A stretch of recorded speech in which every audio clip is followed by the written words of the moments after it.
Buenas noches amigos, amigas, señoras y señores.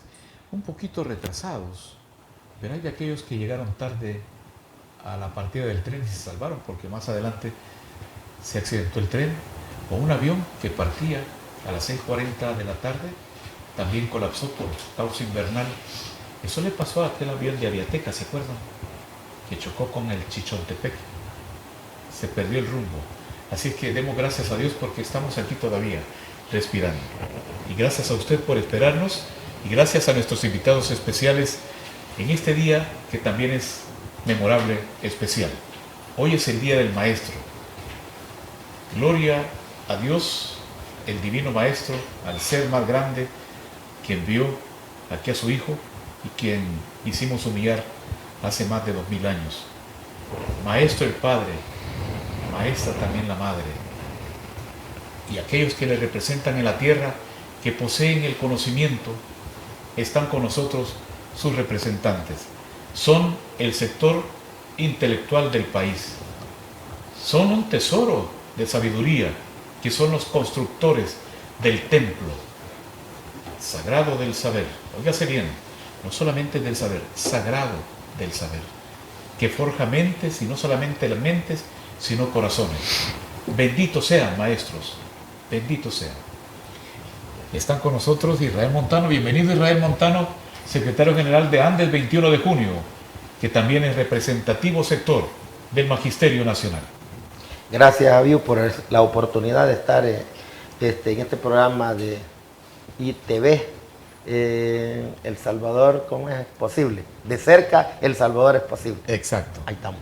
Bienvenido también a un fundador de una gremial paralela, porque entre más gremiales hay, más nos hermanamos. Ese es el sentido de buscar un objetivo. Podemos tener diferencias, pero el sueño y las esperanzas son las mismas. El profesor Paz Setino, a quien vimos en las calles, sudoroso, gritando, porque tiene una voz de locutor también. Aquí está con nosotros, de Bases Magisteriales, y que representa también ante el Tribunal de la Carrera Docente los intereses del Magisterio Nacional. Bienvenido, profesor Paz Setino. Muchas gracias, don Abiu. Un saludo fraterno para todos los maestros y las maestras. Y tal cual lo dice usted, es una profesión que se requiere mucha paciencia y mucho amor, sobre todo para lidiar con los niños y los jóvenes. Así es. Bueno, a lo que venimos, mil disculpas por este pequeño tiempo, pero es recuperable. Recuerden, usted nos sigue, por favor denle like en YouTube y en Facebook. Ahí estamos con ustedes. Somos un medio de comunicación que sale de la manada, no porque nos creamos mejores, sino porque queremos ser diferentes, llegando al corazón de los salvadoreños, aquellos que por A o B motivo tuvieron que emigrar, dejar a la familia, dejar esta tierra de los historiantes, de la danza del tigre y el venado, del cafecito caliente, donde crece con suprema libertad el maíz y el frijol, donde todavía oímos cantar al toroboz y al censontle. A ustedes está dirigido este programa. De cerca, El Salvador posible. Hoy es 22 de junio. ¿Quién no recuerda al maestro, a la maestra de escuelita, de aquella escuelita rural, donde aprendimos a volar con los pájaros, con el verbo y la palabra del profesor de la escuela? Hoy es un día especial, Israel. ¿Qué significa ser maestro? Bueno, interesante la pregunta, porque este día es especial, como tú dices. Se celebra en El Salvador por decreto legislativo el Día del Maestro y de la Maestra salvadoreña. Además de ello, pues el rol y el papel que jugamos nosotros no es fácil. Quizás es uno de los más honrosos y uno de los más difíciles, porque cuando el maestro tiene vocación lo hace con amor, lo hace con cariño para que sus estudiantes aprendan. Pero cuando no se hace con ese criterio, a veces es más difícil la tarea. Pero la realidad a veces obliga a que el maestro tenga dificultades en ello. Ser maestro significa entregarse, tener amor por los niños, las niñas, y tener esa disposición de no convertirse en un sábelo todo, como no hacer una educación bancaria, de creer que yo lo sé todo, y que los niños no saben y que ellos van a aprender todo lo que yo les diga, y que a veces el niño, por muy pequeño que esté, le da una buena lección. El niño, uno de maestro aprende del niño y de la niña. Por lo tanto, pues aprovecho la oportunidad para saludar a mis colegas, a los compañeros maestros y maestras de todo el país, a los maestros de la escuela pública, a los maestros de la escuela privada. Todos somos colegas, somos maestros y maestras, y considero que es un reto muy grande, ¿verdad?, celebrar cada 22 de junio, ¿verdad?, haciendo una reflexión y un análisis de cuál es ese reto, cuál es nuestro rol y qué hacemos realmente en el papel como educadores. Así que en nombre de Andes 21 de junio, ¿verdad?, te quiero aprovechar porque el día de ayer estuvimos celebrando 57 años, ¿verdad? Y así que para todos los compañeros andinos, 57 años de historia, de lucha, de conquistas, bastante, ¿verdad? Y va el saludo fraterno para todos y todas a nivel nacional, ¿verdad? Y de igual manera, pues el saludo para el colega Pacetino, que también fue de Andes 21 de junio. Hoy está en otra gremial, hermana, somos colegas, somos compañeros de lucha, al cual, ¿verdad?, también lo felicito por estar en este programa y por ser parte de este esfuerzo, de este conversatorio ABIU que vamos a tener esta noche. Qué bueno. Profesor Pacetino, ¿qué significa ser un maestro? Bueno, la carrera docente históricamente en El Salvador ha sido muy poco valorada. Los maestros, este sector de hombres y mujeres que dedican toda su vida a atender a la niñez y a la juventud, la experiencia que nosotros tenemos, empezamos en las zonas más inhóspitas, en los cantones, sí, en los pueblos, en las villas. A caminar distancias. Grandes distancias. Aguantar hambre. Alejarse de la familia. Es una carrera bastante sacrificada. Sí, y se sacrifica no solo el profesor o la profesora, sino el grupo familiar. Es como el derecho de piso, el año social que exactamente. Entonces, lo que uno lamenta es que durante muchos años, bueno, yo empecé a trabajar en 1984. ¿A dónde le tocó impartir? A mí me tocó la primera escuela, fue en San Pablo, Tacachico, en la zona norte del Departamento de la Libertad. Nosotros sabíamos desde la normal, cuando yo soy de la última promoción de Ciudad Normal Alberto Masferrer, sabíamos que salir de ahí y formarse como maestro, lo que te tocaba era primero el campo y después, si tenías suerte, llegar a la ciudad. Para nosotros no era nada extraño eso. Se cambian modales. Estábamos claritos de que uno tenía que ponerse botas, exactamente, sombrero, adaptarse a esa realidad, a tratar con esos niños que a lo mejor podrían parecerse a uno porque veníamos del campo y a lo mejor no. Entonces es una carrera bastante sacrificada para todo, para la persona y el grupo familiar. Y lo irónico es la poca valoración social que ha recibido esta carrera de parte de los distintos gobiernos. Yo recuerdo cuando era muy joven, gobierno de la democracia cristiana, nosotros haciendo lucha para reivindicar los problemas de los maestros. El sector manipulado por partidos políticos, en ese tiempo por la democracia cristiana. Bueno, yo cuento una anécdota. Con el primer ministro que yo me reuní, muy joven, sindicalista, fue con un abogado, el doctor Hernández Valiente. Yo pregunté, sí, ¿un abogado de ministro de Educación? Y alguien me contestó, dale gracias a Dios que no es un coronel, porque en ese tiempo era los militares, sí, el militarismo era el que imperaba. Entonces, al sector lo han venido tratando mal. Nunca le dieron el estatus social que debería de dársele. Por eso es que nosotros tenemos el tipo de educación que tenemos, por eso es que tenemos el tipo de hombre y de mujer o de la sociedad que tenemos. Es necesario, bueno, este sector ha afincado las esperanzas en un partido político, en otro partido político, y vamos, como decimos, como cortejando. Exactamente, vamos de mal en peor pasan partidos, pasan gobiernos y los problemas son los mismos. Mire, hace 25 años se promulgó la ley de carrera docente.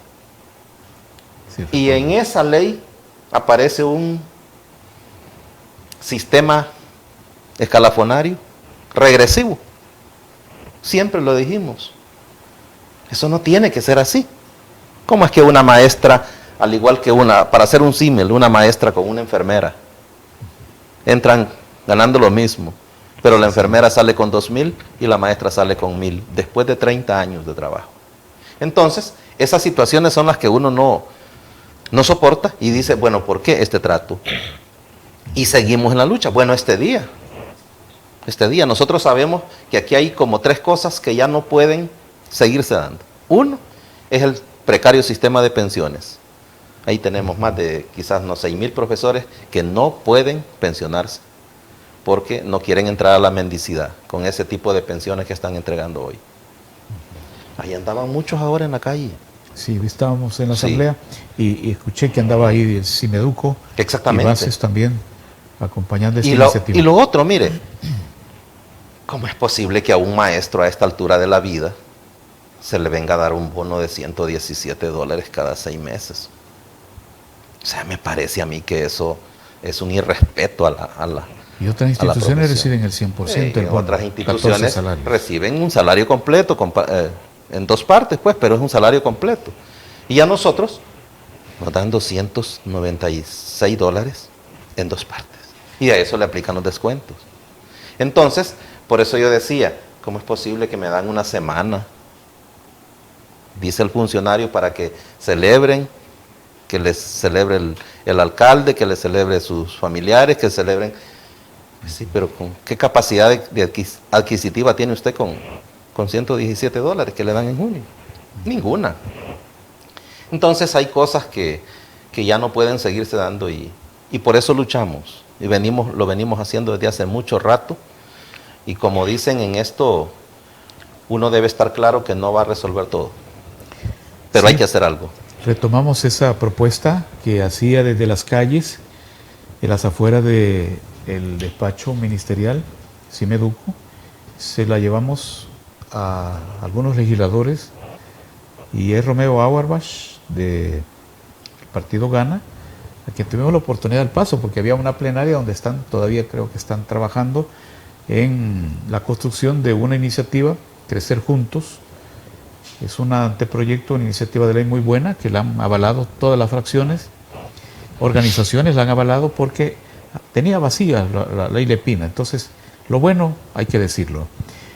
Y se le preguntaba que se habían concentrado maestros en las afueras del centro de gobierno y dijo, sí, están pidiendo las pensiones. Sí, dijo, es normal, es natural que el magisterio pida ser incluido y que sea escuchado, porque el sistema de pensiones que se ha tenido no refleja aquella dignificación del magisterio, igual que el sector trabajador. Digo, entonces, estamos impacientes, si lo quieren ustedes saber, digo, pero van a haber sorpresas, si no un paraíso, pero sí algo que el gobierno quiere reconocer en el movimiento laboral, en la clase trabajadora, algo que se les ha negado.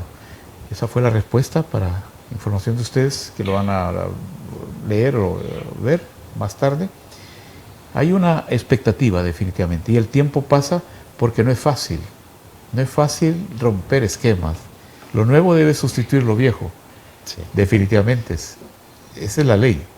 Entonces, sin embargo, nos pidió a los medios, incluso cierto sector del Congreso, a que lleváramos calma porque también somos favorecidos los trabajadores de prensa. Y es que cuando uno elige ser periodista, igual, ser Sí. docente o ser poeta, está condenado a morirse de hambre. Entonces, y en ese estamos jineteando el mismo macho, ¿verdad?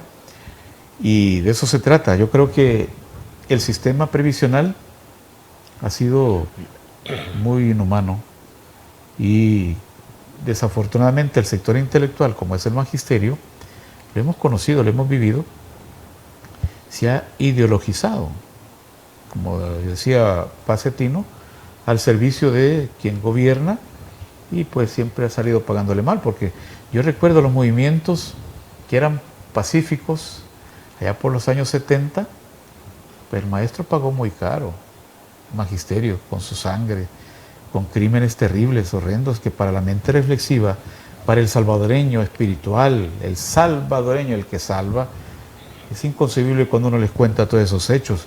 La pandemia ha matado a muchos maestros y el maestro sigue clamando a vivo grito una mejor condición de vida social, que lo que él entregue en las aulas sea retribuido para sus niños. Pero hoy niños no obedecen, no están ahí. La tecnología también los está matando, distrayendo. No sé qué va a pasar. O sea, adelantamos en ciertos aspectos, pero nos electronizamos porque la libertad de los medios electrónicos también se presta para lo oscuro y lo brillante. Y en eso hay que tener cuidado como padres de familia, el consejo que les damos para que vigilemos, que no dejemos todo al maestro de que él tiene que corregir, como decía el expresidente uruguayo. Mojica, no puede ser que el maestro cumpla por lo que el padre de familia debe hacer. Entonces, no abandonamos, no nos renunciamos a nuestros deberes. El maestro hace lo suyo, pero época más terrible esta que nos está tocando vivir, donde es más fácil, decía Einstein, destruir la bomba que eliminar el prejuicio.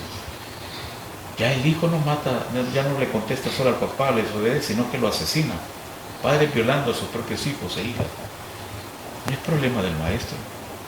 Las raíces tienen un origen, el problema en el hogar. Y el maestro carga con malacrianzas terribles, donde ya el alumno se da el lujo de fumar en las escuelas, inhalar droga. Y la droga no solo daña el gen, pudre el cerebro. Eso hay que decirle. Cuando el alumno comienza a ingerir droga, se le va pudriendo el cerebro y viene la vejez prematura y se vuelven mentecatos, idiotizados. El conocimiento no llega como debe llegar y el maestro está que se agila. Menos mal que ya no usan el yeso, ¿verdad? Ya no. Ni plumón. Porque hoy es plumones, porque el yeso también les causaba problemas respiratorios y el maestro tenía que, enfermo como sea, con servicios hospitalarios decadentes.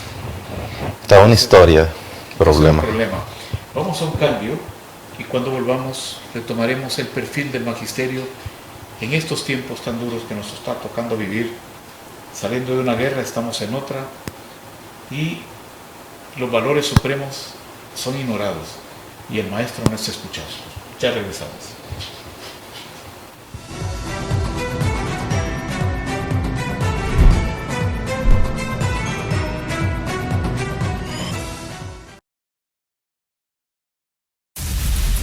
Necesitamos tu ayuda para seguir ganando la guerra contra las pandillas. Llama al 123 para dar cualquier información que nos ayude a capturar terroristas. Tu llamada es completamente anónima y el call center atiende las 24 horas. Policía Nacional Civil, Ministerio de Justicia y Seguridad Pública. Hoy, El Salvador está muy cerca de vivir una realidad que por décadas nos fue negada. Tener un país seguro. No ha sido fácil y no ha pasado de la noche a la mañana. El Plan Control Territorial ha sido vital para ganar la guerra contra las pandillas. Desde su lanzamiento, logramos la reducción sostenida de homicidios. Recuperamos el control de las cárceles. Entrenamos y graduamos a miles de nuevos elementos. Le entregamos a nuestros policías y soldados mejoras económicas, además de nuevos uniformes, vehículos y equipo. Antes, los policías y soldados asignados a tareas de seguridad eran muy pocos para enfrentarse a decenas de miles de pandilleros. No tenían salarios dignos ni el equipo necesario, y cuando capturaban terroristas, los antiguos jueces y fiscales los dejaban libres en pocos días. Cada fase del Plan Control Territorial fue diseñada para generar las condiciones que nos permitirían combatir la violencia desde la raíz. La fase 1 consistió en la preparación. Empezamos a hacer patrullajes en las zonas con más actividad delincuencial. Incorporamos más de 1,500 nuevos agentes a la Policía Nacional Civil. También bloqueamos totalmente la señal telefónica desde las cárceles. Transferimos reos para que ya no dieran órdenes desde adentro y asignamos reos en fase de confianza para trabajar al servicio de la sociedad. Con la fase 2, comenzamos a construir oportunidades en las comunidades más afectadas por la violencia para quitarle a las pandillas su semillero. Con la fase 3, construimos, modernizamos y remodelamos sedes policiales en todo el país. También entregamos nuevas patrullas, carros blindados, drones para patrullajes aéreos, armas, chalecos antibalas, uniformes, botas y cascos tácticos.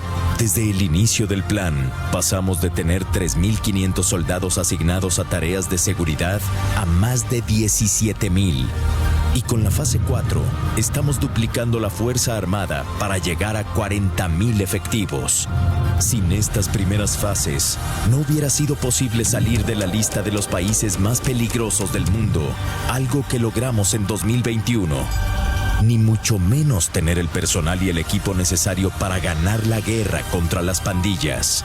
Y con las siguientes fases, haremos sostenible la seguridad a largo plazo para preservar la paz que por tantas décadas anhelamos. Aún queda trabajo por hacer, pero nadie puede negar que el Plan Control Territorial, junto a la guerra contra las pandillas, están logrando en 3 años lo que ningún gobierno logró en 3 décadas. Y seguimos.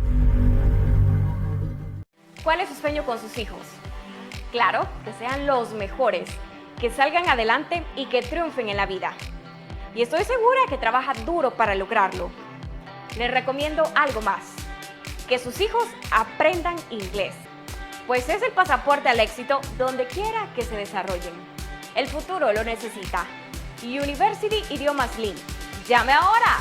Inviértanlo seguro.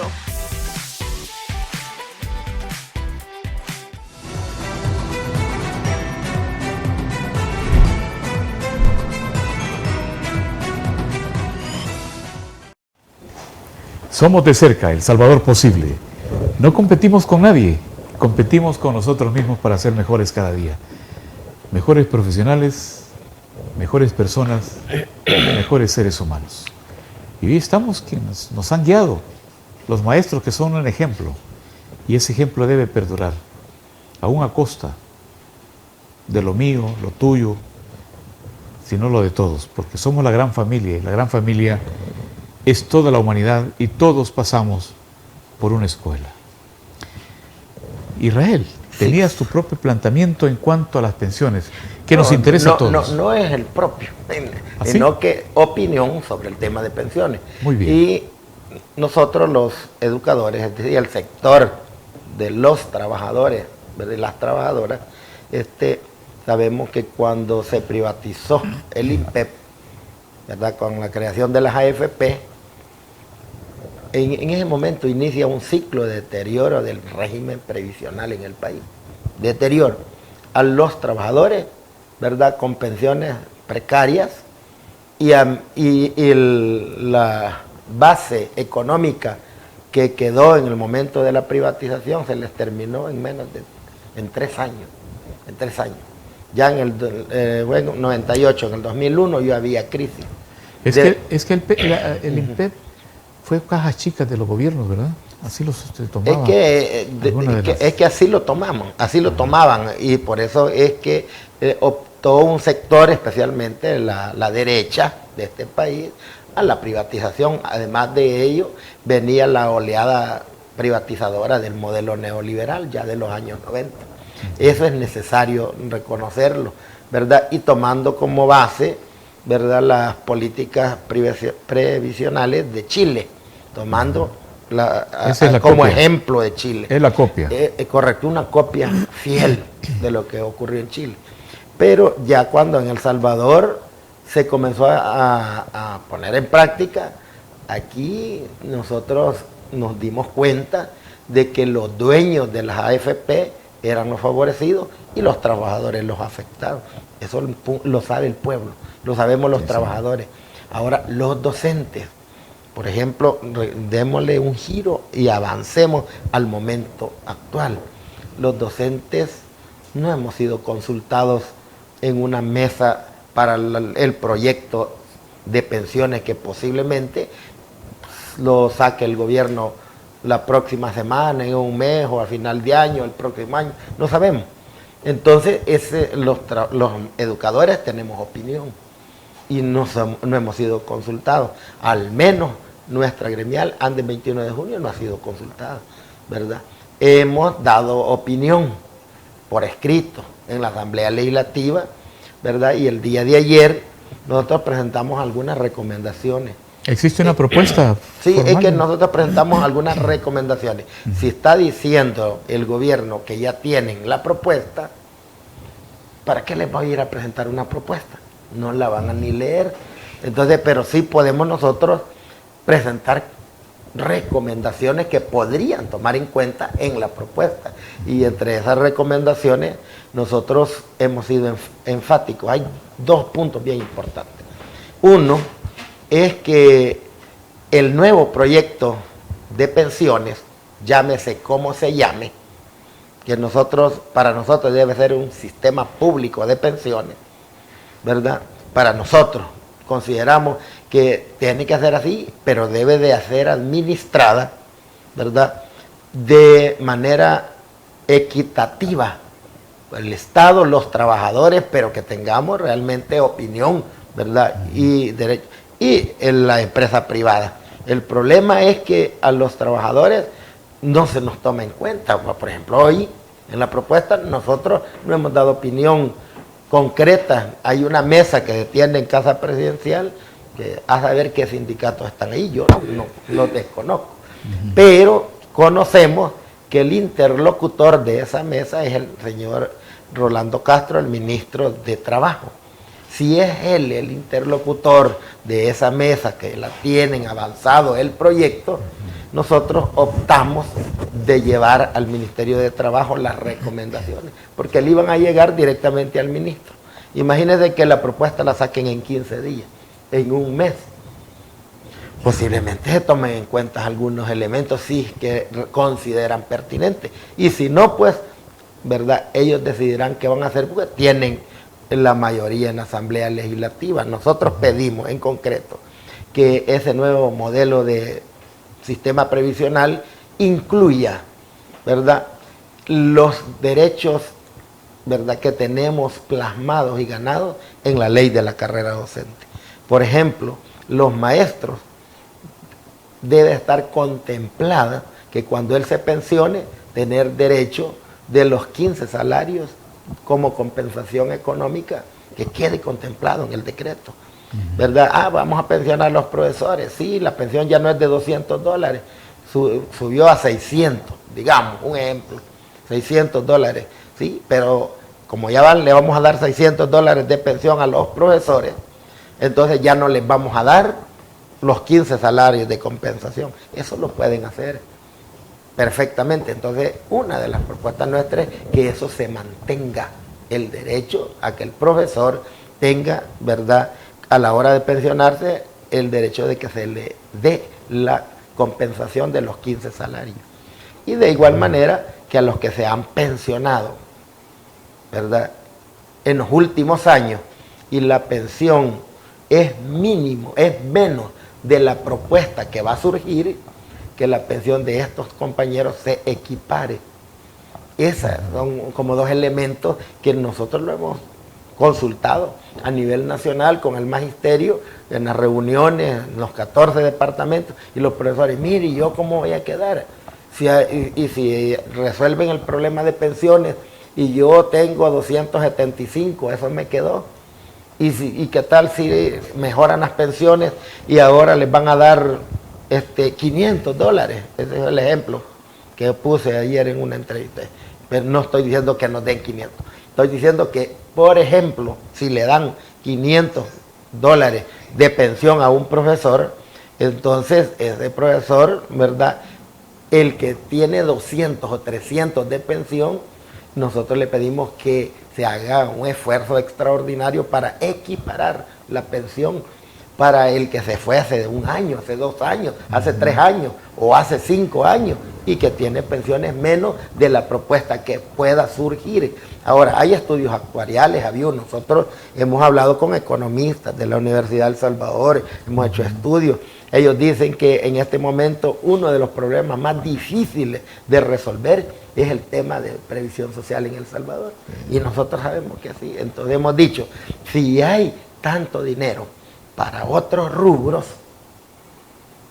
bueno, pues podría ser un esfuerzo extraordinario el gobierno para, ¿verdad?, poder utilizar fondos para resolver el tema de previsión social, porque el tema de pensiones en el magisterio, si se resuelve ese tema, estaríamos resolviendo otros temas adicionales. Imagínate, hay como 7,000 profesores en edad ya de retiro que no se van, siguen trabajando.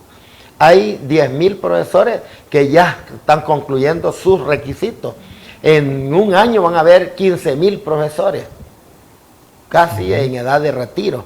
Si esto se resuelve, el próximo año nosotros, los maestros, se estarían pensionando y estaríamos abriendo la oportunidad laboral para que los maestros desempleados, que son más de 40,000, puedan accesar al trabajo.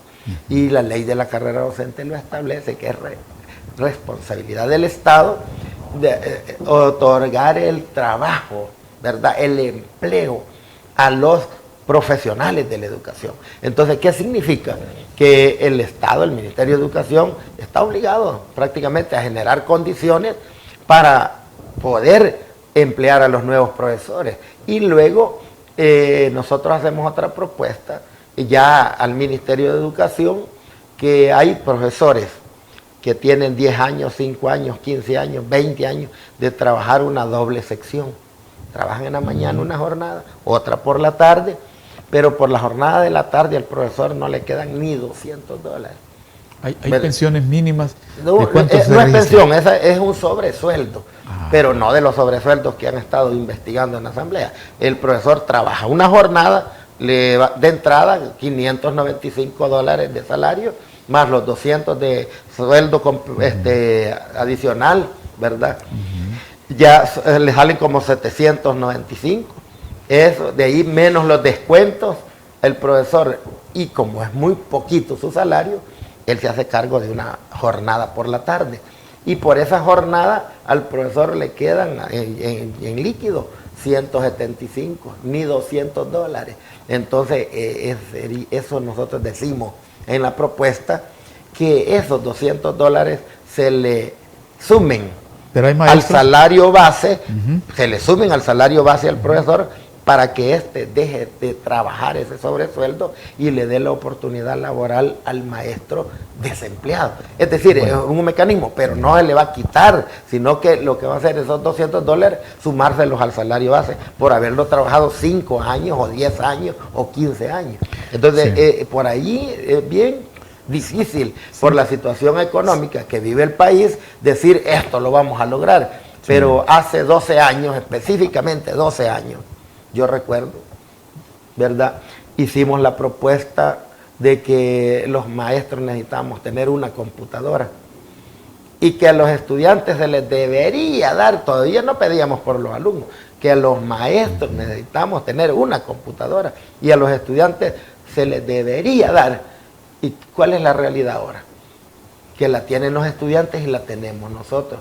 Entonces, las luchas tardan, pero llegan cuando realmente hay un esfuerzo de los educadores, y nosotros tenemos que reconocer las conquistas que el gremio ha obtenido en la historia a través de nuestra gremial de Andes 21 de junio. A mí me dijo alguien una vez: Montano, ya no te estés ensalzando por las victorias del pasado. No, no me ensalzo, tengo que reconocerlas porque soy de Andes.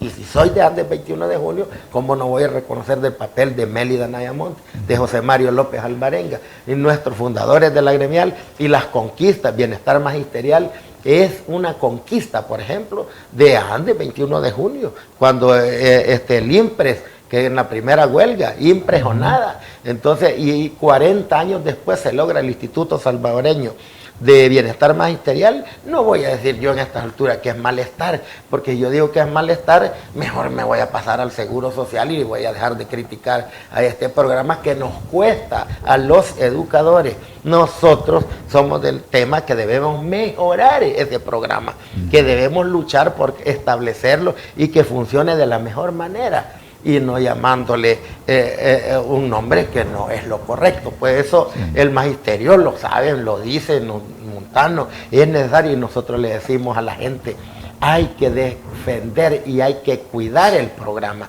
pero hay que exigir a que realmente funcione de la mejor manera. No nos van a atender a todos en el hospital de diagnóstico de ADIU, pero es considerable que a los maestros se nos mejore. Yo he aplaudido que ya no andamos en las farmacias, que el ISBM tiene sus propios botiquines, que son las farmacias. Pero... Lo bueno hay que decirlo. Claro. Gracias, Israel. Bien amplia la explicación. Yo creo, lo que más me agrada es que ustedes piensan también, y en este esfuerzo por acercarse con el gobierno para ser incluidos, están tomando en cuenta a los maestros que ya se pensionaron y que reciben una pensión muy exigua. En la concentración que pudimos percibir con cierto eco de CIMEDUCO, la otra gremial hermana de bases magisteriales, es que también no están de acuerdo en retiros forzados, que se le llama voluntario de maestros, por lo que ya explicaba también Israel, que el maestro no se puede retirar, también lo ha explicado Pacetino, y son dos aspectos que nuestras autoridades deben de considerar, porque están hablando con la parte intelectual del país. No hay mala voluntad, hay buena disposición al ofrecer una mano extendida para mejorar un proyecto. Yo creo que vale la pena que juntos, porque es un esfuerzo conjunto, como una batalla contra la delincuencia. Los salvadoreños lo han avalado, como estarán avalando también que el maestro esté en mejores condiciones hoy en día. Paz. A ver, lo que sucede es que los trabajadores salvadoreños hemos sido víctimas del deterioro de la previsión social. Y aquí es donde entramos a revisar los principios de cada institucionalidad. Por ejemplo, la derecha privatiza el sistema de pensiones. ¿De acuerdo? En ese momento, estamos hablando del 96-98, que lo privatizan, bajo aquella ola privatizadora que llevaron todo, copiando los modelos chilenos.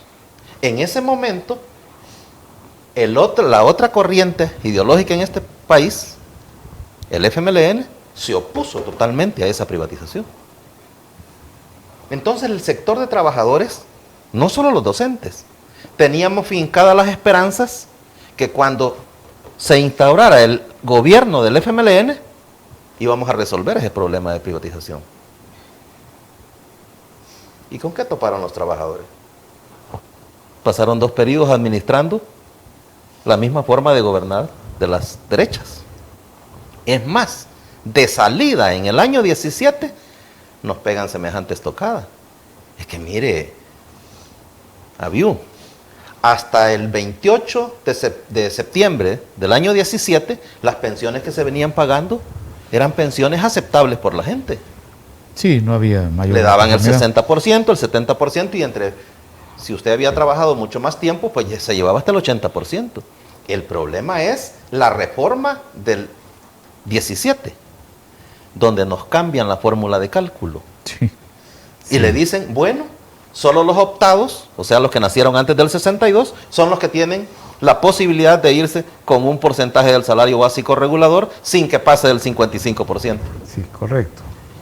Y los obligados, los que ya habíamos pasado obligadamente al sistema de las AFP, ¿cómo se les calcula la pensión ahora? Una simple operación matemática.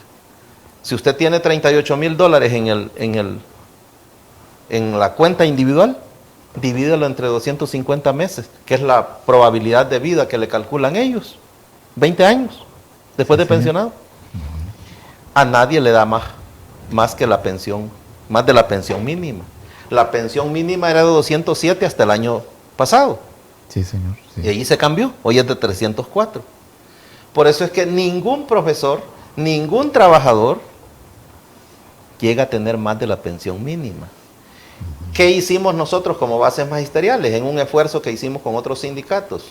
hicimos una propuesta y dijimos, las personas que se pensionaron a partir del año 17 para acá, todas fueron afectadas.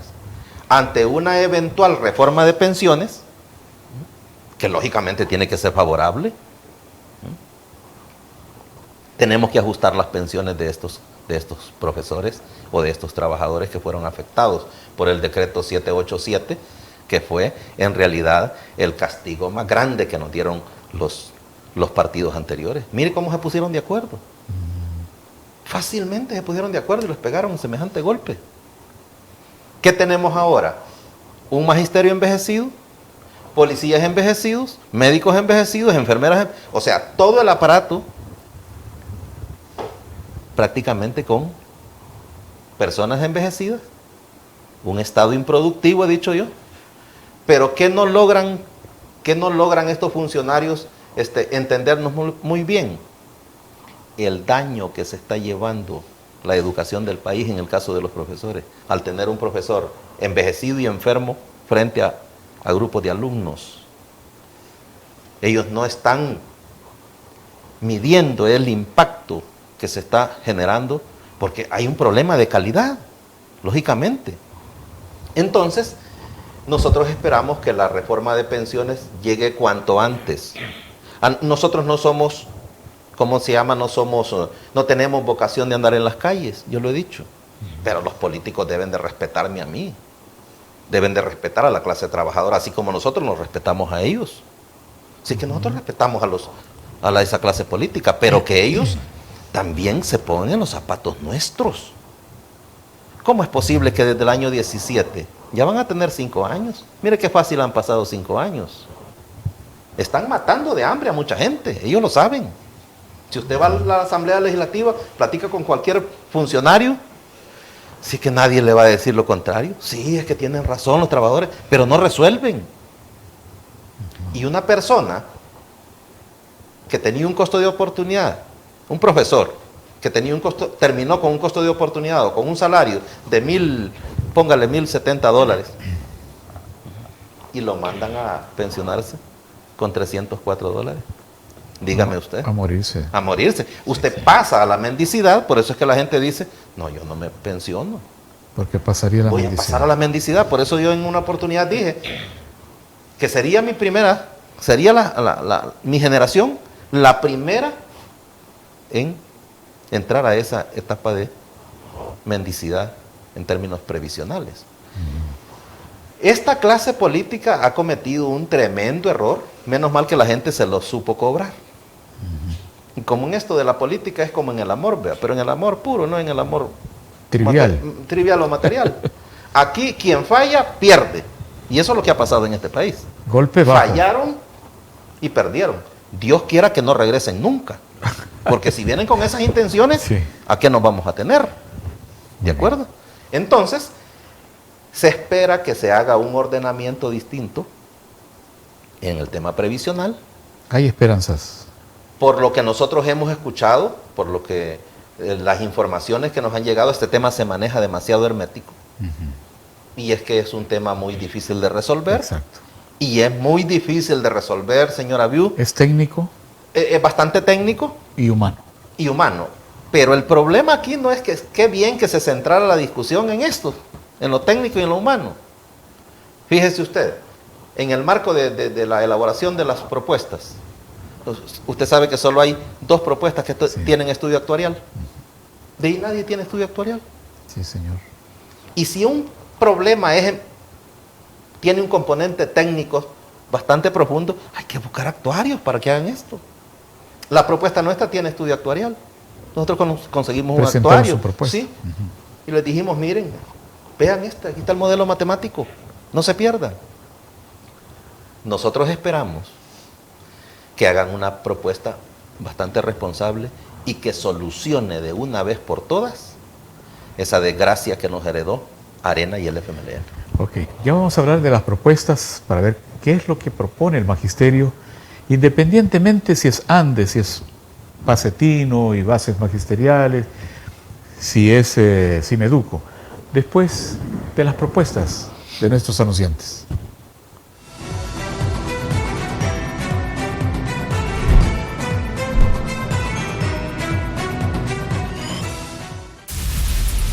necesitamos tu ayuda para seguir ganando la guerra contra las pandillas. Llama al 123 para dar cualquier información que nos ayude a capturar terroristas. Tu llamada es completamente anónima y el call center atiende las 24 horas. Policía Nacional Civil, Ministerio de Justicia y Seguridad Pública. Su preocupación es cómo movilizarse durante el viaje a El Salvador que tanto ha esperado. Pasear con su familia, amigos y transportarse con tranquilidad y seguridad.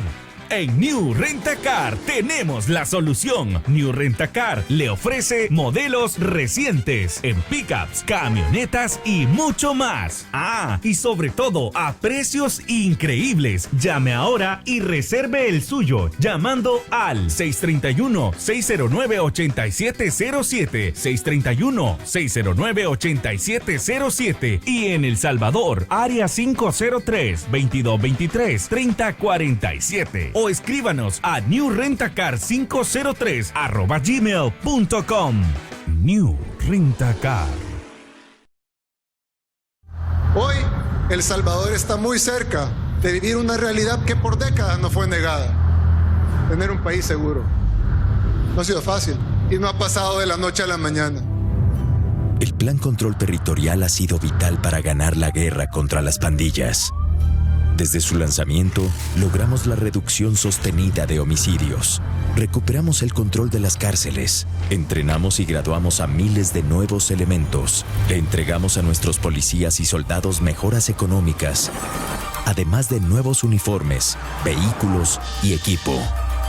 Antes, los policías y soldados asignados a tareas de seguridad eran muy pocos para enfrentarse a decenas de miles de pandilleros. No tenían salarios dignos ni el equipo necesario, y cuando capturaban terroristas, los antiguos jueces y fiscales los dejaban libres en pocos días. Cada fase del Plan Control Territorial fue diseñada para generar las condiciones que nos permitirían combatir la violencia desde la raíz. La fase 1 consistió en la preparación. Empezamos a hacer patrullajes en las zonas con más actividad delincuencial. Incorporamos más de 1,500 nuevos agentes a la Policía Nacional Civil. También bloqueamos totalmente la señal telefónica desde las cárceles. Transferimos reos para que ya no dieran órdenes desde adentro y asignamos reos en fase de confianza para trabajar al servicio de la sociedad. Con la fase 2, comenzamos a construir oportunidades en las comunidades más afectadas por la violencia para quitarle a las pandillas su semillero. Con la fase 3, construimos, modernizamos y remodelamos sedes policiales en todo el país. También entregamos nuevas patrullas, carros blindados, drones para patrullajes aéreos, armas, chalecos antibalas, uniformes, botas y cascos tácticos. Desde el inicio del plan, pasamos de tener 3,500 soldados asignados a tareas de seguridad a más de 17,000. Y con la fase 4, estamos duplicando la Fuerza Armada para llegar a 40,000 efectivos. Sin estas primeras fases, no hubiera sido posible salir de la lista de los países más peligrosos del mundo, algo que logramos en 2021. Ni mucho menos tener el personal y el equipo necesario para ganar la guerra contra las pandillas. Y con las siguientes fases, haremos sostenible la seguridad a largo plazo para preservar la paz que por tantas décadas anhelamos.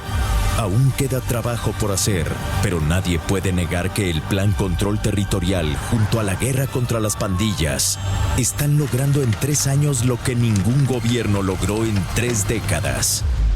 Y seguimos.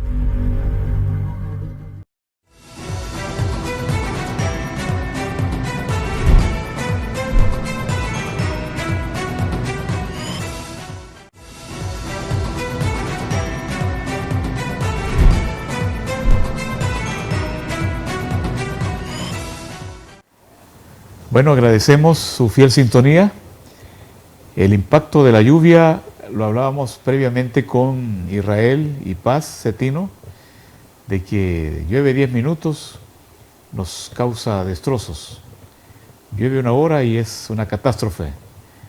Una araucaria de las que decoran la entrada del Ministerio de Lauro, en Santa Tecla, cayó sobre un vehículo ocupado por personas y son trasladadas por las instituciones de socorro.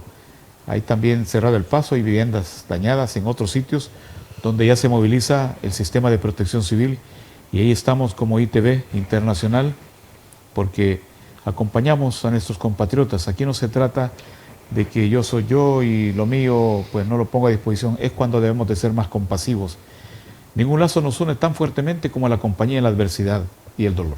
Así es que estamos con ustedes, amigos, tanto socorristas, socorridos, salvadoreños todos que vivimos y cabemos en este país pequeño que sigue siendo historia. Hoy están con nuestros invitados, ustedes, Israel Montano, de la Gremial Andes 21 de junio, y Paz Cetino. Quisiéramos que en esta fase final del programa destacáramos realmente hasta qué punto, cuando yo les preguntaba si puede haber sorpresas, aparte de las esperanzas que nos mantienen, como dicen, ¿verdad? Iluminan pero no calientan, decía alguien, hasta qué punto un sistema previsional sería el ideal para los salvadoreños. Y quisiera pues que abiertamente que se tornara un diálogo conjunto en este momento de hasta dónde nos podría alcanzar la cobija, hasta dónde es expectativa y hasta dónde debemos de ser realistas. Dejo abiertamente esta posibilidad para que pues podamos conjuntar ideas, que es la misma. Claro. Los mismos sueños de un mundo mejor, de un mejor El Salvador, depende de una atención a nuestros adultos mayores, a nuestros retirados, no importa qué gremio representen. Sabemos que hay disparidad y es que esa disparidad también le da ventajas a uno y pone en rezago a otros. Unos pues devengan mejor. Por ejemplo, un motorista de la Corte Suprema de Justicia ha venido devengando más que un docente. Es una vergüenza moral. Adelante. Sí, claro, mira, para Andes 21 de junio consideramos que realmente la propuesta que en este momento estamos esperando, consideramos que tiene que ser parte de la solución del problema. Ahora, ¿cómo se va a resolver ese problema? Y las implicaciones que eso tiene, eso es lo que nosotros no sabemos. Por eso yo retomo el elemento del compañero cuando dice que el estudio actuarial debe ser obligatorio y debe ser actualizado. Es decir, debe hacerse de hoy, ¿verdad? Para que realmente el Estado, el gobierno, pues, a la hora de implementar una propuesta de esa, tenga una proyección a mediano y a largo alcance sobre el tema previsional. Además de ello, consideramos nosotros que debe haber una ampliación de cobertura. Hay sectores que están excluidos y que no tienen la esperanza futura de tener una pensión mínima de sobrevivencia. Ni para eso había. Y eso es lo más triste. Por ejemplo, las empleadas domésticas, los vendedores ambulantes, los por cuenta propia, en el sector agropecuario, en el campo, pues, la gente allí sabe, va a trabajar y depende del lugar, le pagan $5 el día, $7, y en algunos lugares tienen suerte, les pagan $10. Entonces, ¿y esa gente cuál va a ser el futuro? ¿Acaso no son humanos? ¿No tienen derecho? ¿O solo nosotros, los que somos empleados públicos, vamos a tener derecho de una pensión ya en la vida pasiva laboral? No, consideramos que deben de incluirse y el Estado hacerse una proyección. El Estado tiene que hacerse una proyección y de hecho, ¿verdad? Yo estaba leyendo hace poco un libro de Mélida que se llama La Segunda Gran Batalla, y en ese libro, cuando la doctora externa, en aquel momento, estamos hablando hace 54 años, tenía 3 años antes, cuando en la primera huelga del 68, y la doctora escribiendo de 1968, del 71 fue, de la segunda huelga, y ella dice, ¿por qué razón le tenían miedo a los maestros? Porque los maestros somos la clase académica, la clase intelectual, que nos hayan perdido el respeto, no es culpa de los maestros, sino que es culpa del sistema que deterioró la formación docente. Y que eso es lo que pasa. Pero los maestros tenemos capacidad para sentarnos, analizar. Entonces, tal vez no puedo ser yo el que tenga esa capacidad, pero un compañero nuestro, con grados académicos, con maestría, con doctorado, nosotros podríamos ponerlo a que trabaje junto al actuario, junto a la comisión que está determinando el proyecto final de la reforma previsional en el país. Esos elementos deben considerarse y nosotros consideramos necesario que los gremios magisteriales, o sea, el sector magisterio debe estar integrado en esa comisión nacional que tiene Casa Presidencial para que demos opinión, independientemente quién es. Allí ellos decidirán a qué gremio van a llamar. Para nosotros deberíamos estar todas las gremiales. Hay compañeros que me dicen, ¿cuántas son? 12 o 15 gremiales. Pueden ser 20 sindicatos. Un compañero que lleve un buen propósito es importante en las propuestas que va a hacer ABIU. No podemos excluirnos unos con otros, sino que todos somos importantes. El problema es que estamos como lesionados por situaciones de que nos hemos puesto en discusiones gremiales, y eso a la larga también le conviene al sistema, ¿verdad? Y te pone a pelear a vos, entonces mientras esto se pelea, yo avanzo con mi proyecto, y hacen lo de ellos, y nosotros no logramos el objetivo de podernos, ¿verdad?, poner de acuerdo y hacer una propuesta que realmente dignifique al magisterio salvadoreño. Sí, o sea, interesante que todos pudiésemos tener voz, ¿verdad?, y voto, porque todos contamos en el país, todos estamos construyendo país. Pacetino hacía una reflexión cuando nos fuimos al cambio sobre los números reales, sí, que hay gente que ha cotizado, para ellos va a ser realmente la remuneración de una pensión justa, o se va a incluir a los que no han cotizado. A ver, ¿cómo está esa figura? Ahí nosotros creímos al principio, cuando se nos dijo que se trabaja en un proyecto integral de pensiones. Cuando se dijo que la propuesta es integral, entonces a uno se le viene a la cabeza, a uno que no es muy bien pensado, se le viene a la cabeza que vamos a tener pensión universal y que vamos a avanzar en este índice de desarrollo humano. Pero ya las cosas parece que están quedando claros que no van a ser así. Yo tuve una conversación con un funcionario y parece que la propuesta va en la dirección de resolver el problema del sector contributivo, o sea, de los que pagamos. ¿Ok? Y que el sector contributivo, no contributivo quedará siempre afuera. Recuerde usted, este libro, El futuro de la seguridad social en América Latina, este libro hace historia de los sistemas previsionales.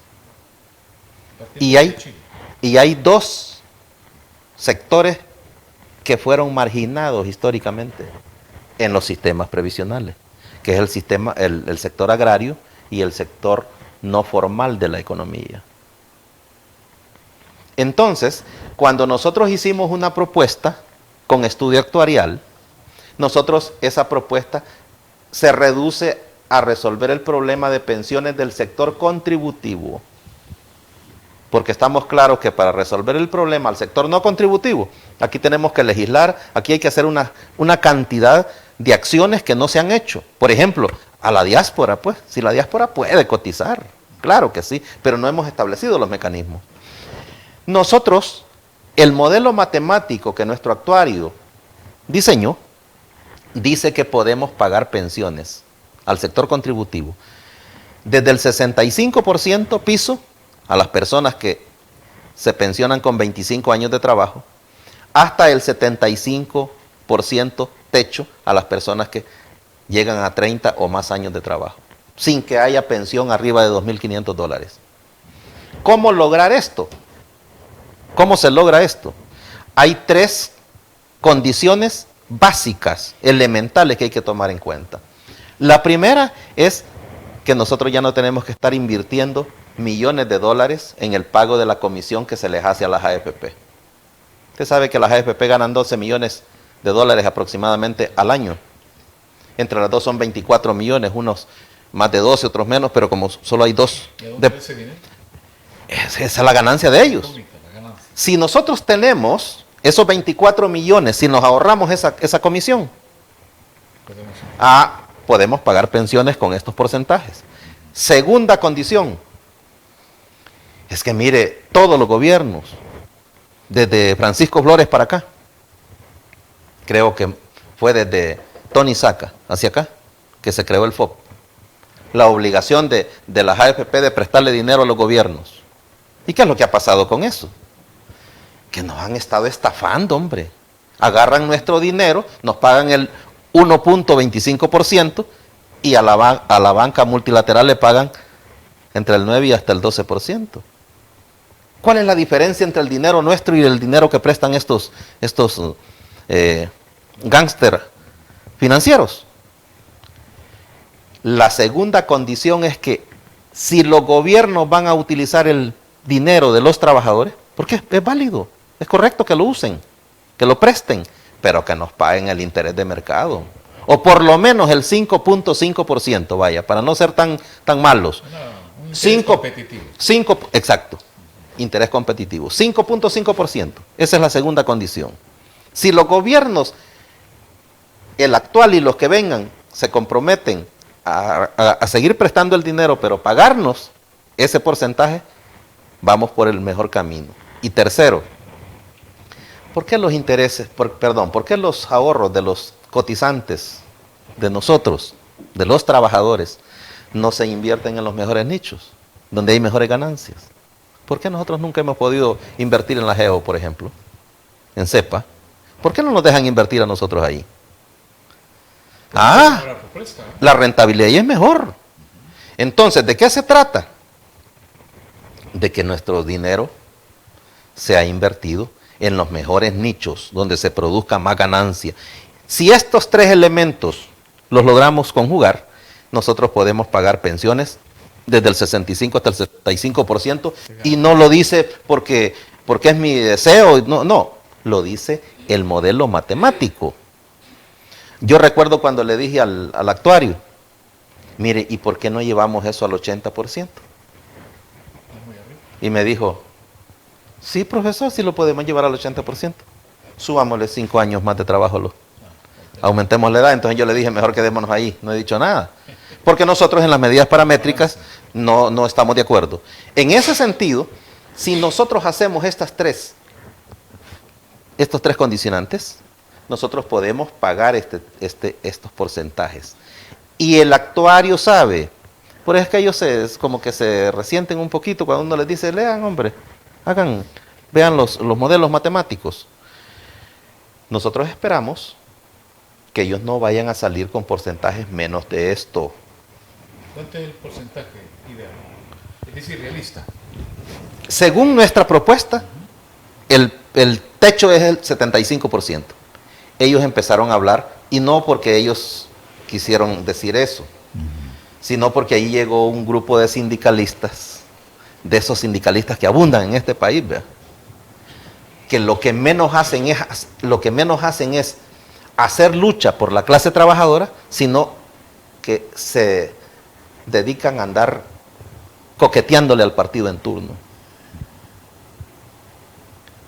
Muchos sindicalistas de los que fueron a Casa Presidencial saben que hay una propuesta nuestra que tiene estos porcentajes, 65 y hasta el 75. Y que la segunda propuesta que hay en este país sobre el tema previsional para resolver el problema del sector contributivo lo tiene la Universidad Francisco Gavidia. Y el mismo actuario trabajó eso, ¿y sabe cuál es la diferencia? El 70%, el techo, y nosotros tenemos el 75%. ¿Podemos pagar esto? Sí, lo podemos pagar. Pero, juez, con voluntad política. Muy bien, interesante. Nos queda todavía en suspenso de que el magisterio pues retome la posición que se merece en la toma de decisiones también. Y como lo ha señalado Israel y lo ha reiterado Pacetino, es necesario escuchar. Si nuestros hijos los escuchan a ellos y nosotros escuchamos a nuestros hijos, el gobierno también es hijo del magisterio.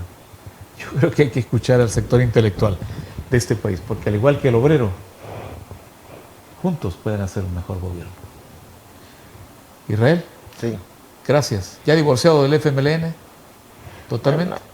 Nosotros hemos tomado la decisión de el gremio no vincularlo a ningún partido político, a ninguno. A Es ninguno. una decisión, Han jugado con ustedes. y la tomamos muy tarde, Sí. ¿verdad? La tomamos muy tarde, sí. Eso sí. Ahora, el estar divorciado, sí o no, eso es el futuro lo que lo dirá, porque depende cómo se comporten los políticos.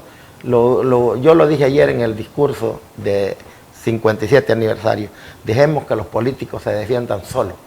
Ya nos utilizaron demasiado. Y más al magisterio. Y ahora organicemos al magisterio. Nosotros tenemos un movimiento, se llama Movimiento Pedagógico Salvadoreño. Qué bueno. Y en él están los padres, los alumnos y los maestros. Bueno, sin Vamos. necesidad de vincularnos a ningún partido. Vamos a hablar de eso, me interesa Correcto. también y sobre el trabajo en el seno del foro, donde está también representando al Magisterio Nacional.